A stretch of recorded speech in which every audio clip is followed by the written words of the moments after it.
Direction Balbala, à l'autre bout de la ville de Djibouti, pour une autre histoire, l'histoire de quelques hommes qui, depuis le 13 mars 2017, et dotés uniquement d'un statut social, décident de relever un défi qui n'est point une affaire de sinecure. Balbala, c'est leur histoire. Situé entre 6 et 12 km du centre-ville, Balbala et ses extensions s'organisent sur un plateau basaltique compartimenté par de nombreux petits oueds.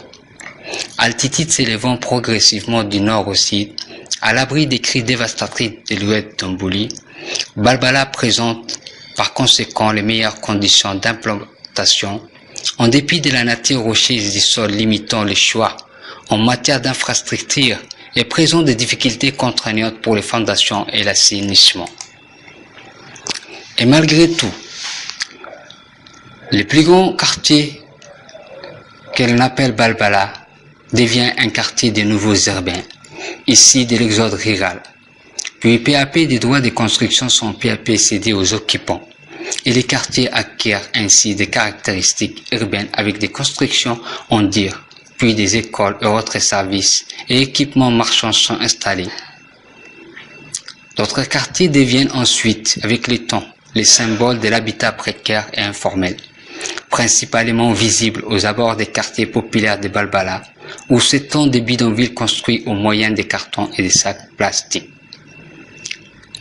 Mais avec la nouvelle politique du président Ismaël Omar Guelleh, Balbala semble prendre une nouvelle démarche, est bien parti pour un changer de virage et prendre une tournure orientée vers un développement économique plus productif, une urbanisation améliorée, avec une population dont les conditions de vie restent améliorées et encourageantes, en raison des nombreux logements qui sont construits peu à peu, avec cette nouvelle vision de Djibouti 2035 et qui reste l'initiative du président, son Excellence Ismaël Omar Guelleh. Ainsi donc, une époque semble révolue pour céder place à une longue marche vers le développement sur les rails d'un avenir assurément défini par des hommes et des femmes leaders et déterminés pour se porter garant de leur destinée et de celle des générations à venir. Puis, les grands changements tant espérés viennent dorénavant avec le processus de la décentralisation qui marque à Djibouti une nouvelle ère, un nouveau souffle.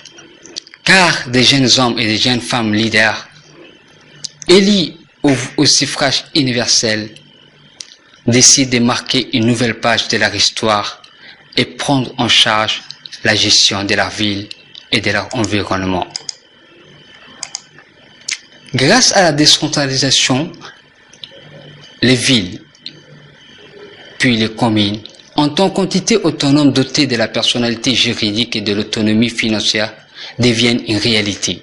Une autre phase du processus commence, car la décentralisation n'est pas une fin en soi, mais plutôt un moyen pour assurer le développement économique et social du pays. La responsabilité des communes et des élus locaux est donc très grande et la décentralisation, peu à peu, devient une réussite, même si certains prennent conscience qu'elle doit induire une dynamique de développement plus participative et plus efficiente qu'auparavant. C'est pourquoi, depuis le 13 mars 2017, les nouveaux élus locaux de la commune de Balbala, prenant conscience des enjeux, des défis et des préoccupations de leur commune, ainsi que des attentes de leurs habitants, décident de se lancer dans un nouveau chantier. Diagnostiquant par-ci par-là, marchons à travers, décidant de faire pas à pas les diagnostics de leur commune, ils décident d'élaborer un plan communal de développement de Balbala, qui reste un document de planification présentant une vision de développement que les acteurs de développement de la commune se sont fixés à l'horizon 2020, avec des orientations stratégiques à suivre pour atteindre des objectifs, des programmes à mettre en œuvre à cet effet, et ainsi que des stratégies de mobilisation des ressources nécessaires. À partir des conclusions du bilan diagnostique et tenant compte de la vision nationale ainsi que des doléances des conseils des quartiers, des observations réalisées au quotidien et des vécus des habitants de leur commune. Aussi ont-ils fait savoir que leur vision s'inscrit dans un cadre temporel qui n'est pas encore à terme, mais qui se doit d'être atteint certainement en 2020, année qui représente le terme des 2 mandats de leur conseil.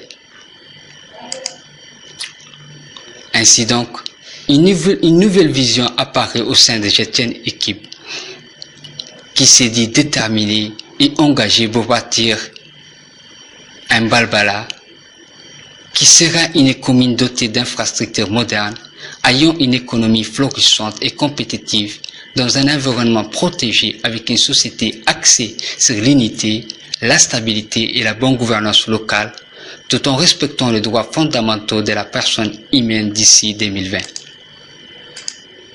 Ainsi donc, et à partir de toutes ces réflexions, l'on peut retenir 6 axes d'orientation stratégiques sur lesquels ces élus locaux se sont montrés déterminés à intervenir.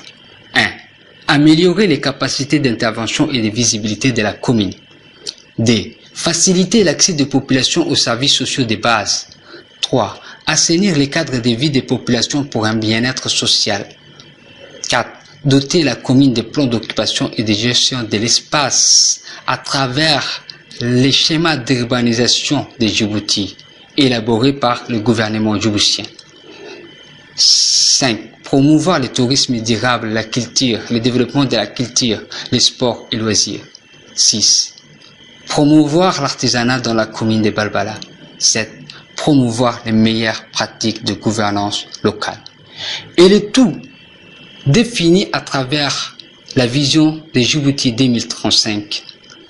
C'est pour ainsi dire que ces jeunes élus locaux ont décidé bien évidemment non pas de remplacer l'État et les gouvernements nationaux, mais sont là pour renforcer et améliorer au sein de leur communauté toutes les activités qui se devaient être organisées et réalisées.